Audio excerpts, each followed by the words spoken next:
Hello and welcome to episode 0, or patient 0 as you could call it, because this is an outbreak and it's gonna go insane. Let's do this speedrun style. I want to give a short update on what is happening in my process of making an animation for somebody's birthday, which has already passed, which I forgot, and pretend that this was going to be a birthday present. You know how it goes. This video is fully about exploring animation and the process that goes behind making animation so that I can use the knowledge that I gather to, in the end, hopefully make something new. A different series about a lovely mechanical cat. Someone I know has made a song. Please go follow her, she's amazing. Right here with this link in TikTok. She's made amazing songs and I think she's gonna make so much more. And when I heard that song that she made, I could lie on a meadow and you with me. I don't know if she posted it already, but when I heard the song, I needed to make an animation out of it. First thing to do, listen to the track, get a feeling from it. I had a feeling of whimsy and pastel purple. I don't know why, but I imagined this style of animation with it.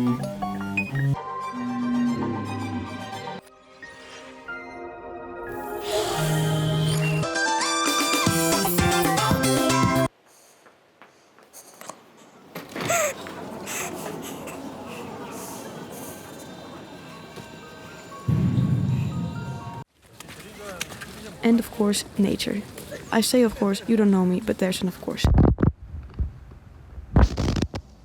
The second step, very important, make a new Google document. I make a new one for almost every single project, and I think I'm going slightly insane. Okay, I've got 6% on my laptop, and I'm not anywhere close to a plugin, not a plugin, something, you know what I mean, something. What the a socket. I'm not anywhere close to a socket, so we're just gonna keep on speedrunning the speedrun, shall we? But you just need something or somewhere to put all your information in. I'm gonna use a Google document. So when you have your document or anywhere, write down the lyrics, find some theme or story you wish to tell. So it was easy for me because the song already had its theme already written down for me. Since it's always difficult for me to explain my idea to somebody else, I used the "wouldn't it be amazing if," for example. How amazing would it be if the viewer saw the desperation of someone's love and the potential to change? Now, this theme that I've written in the beginning has changed into something fully different. What it is, I'm not really sure, but there's a different story now. We'll figure it out later. But this is where I started. Since I already tried to make an animation before, I've tried many times, but this was the furthest that I've gotten in the process. I have already finished 2 characters. Don't mind the names. So, Semi and RG. Okay, so after this step, the names not necessarily, the characters are not necessarily.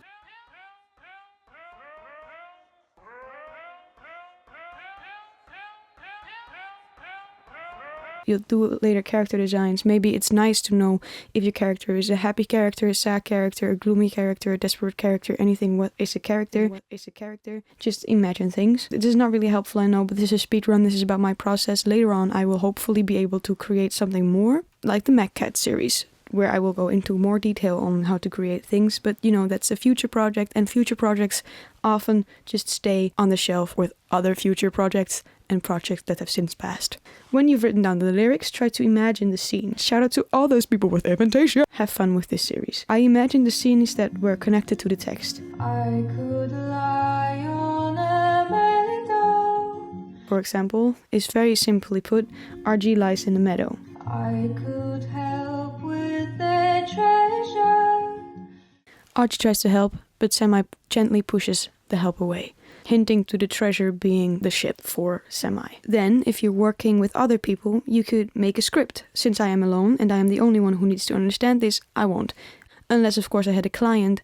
Now, this person doesn't even know she's the client, so she doesn't have to worry about it. But, you know. So, let's go to the next step, storyboards. Making small and tiny storyboards with small and itty bitty text is my way to go. I wanted to make it more understandable for others, and I made it through a whopping 5 frames of rather neat work. And then I went back to my save origins of quick and dirty prototypes with a simple pen on a piece of paper instead of my sketchbook, because I felt like I was taking too much time to try and make it pretty with the big ones instead of trying to get the rough story out with a dirty prototype. That's why you always have a draft 0, which is just literally barfing your ideas on page to at least get something going when you're writing a story. Now, if you are somebody who has to work with somebody else, you might want to make another draft to make it more clear. If you are not capable of drawing very well, it does not matter. This also goes for if you want to make a film or a movie. You have to be able to explain and convey what you wish to tell If it's perfect, boring, well, good on you. Nobody needs it to be perfect. This is the dirty prototype. You should be able to throw it away without any guilt because it's just a prototype. Because it's just a prototype. While you draw them, keep in mind the tempo that you want to work on and the music. I will use my pen, tap on the frame that I am at that moment, just look at it, change my perspective to the next image like I will do later when you're editing it together.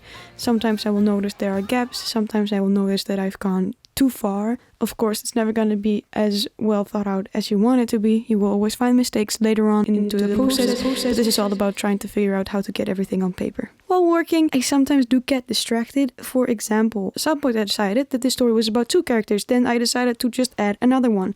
Her name is Margot. Then they were in an army, and then they turned out to be adventurers and scavengers. Then they had a whole team, and then the team just decided to leave. Then I got distracted by designing a spaceship in the shape of a beautiful stingray. This was way too big and I didn't want it to be this big, so I tried to design some smaller engine that could go into this big flight spaceship.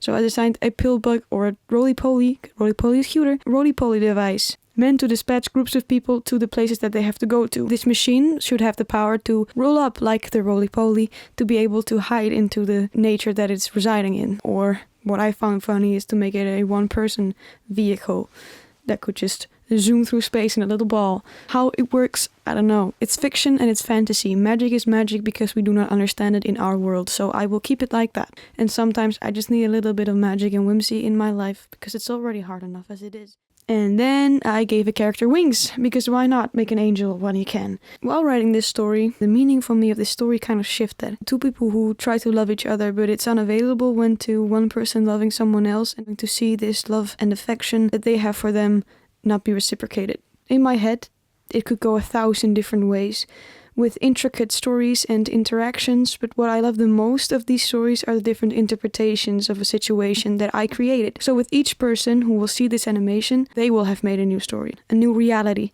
And of course, there was an intended story that I hope to portray, but sometimes the stories that other people will make will be 1,000 times better and prettier than anything that I could ever have thought of. So let's keep going, because it's still a speedrun. Yes, it is. After drawing the little frames and getting distracted enough for me to focus again, I forgot my laptop on work, so I couldn't do anything anyway. I color-coded the characters. RG was pink, Samuel was blue, and Margot was yellow.